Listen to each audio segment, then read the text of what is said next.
Today, I'm going to show you how to dice this apple the easy way.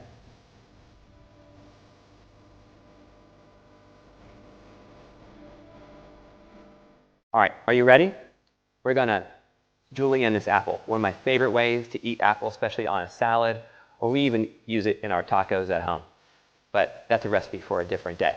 So to julienne an apple, anytime something is round, we always say you want to get a flat spot. So I like to get my flat spot on the bottom. So I'm going to just barely shave a little bit of apple off the bottom so that the apple doesn't roll around on me. From there, I'm going to cut it into what I call planks, just like this.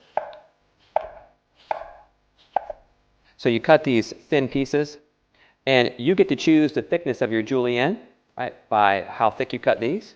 And I can stack those up.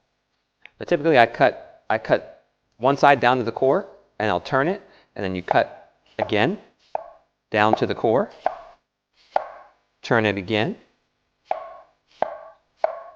cut down to the core, turn one last time, and cut down to the core, and that should be your only trash. I got a little bit of a seed in this one. That piece will come off as well. Then from there, I just stack everything up. And we're going to julienne. So a julienne, if you didn't know, is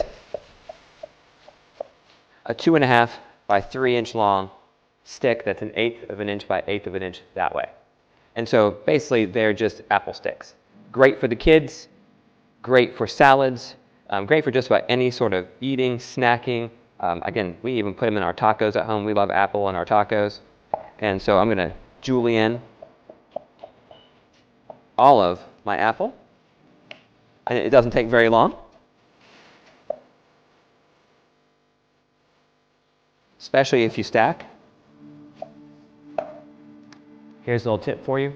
It's always easier to cut through the flesh side than it is the skin side. The skin side, you'll hear it pop like that.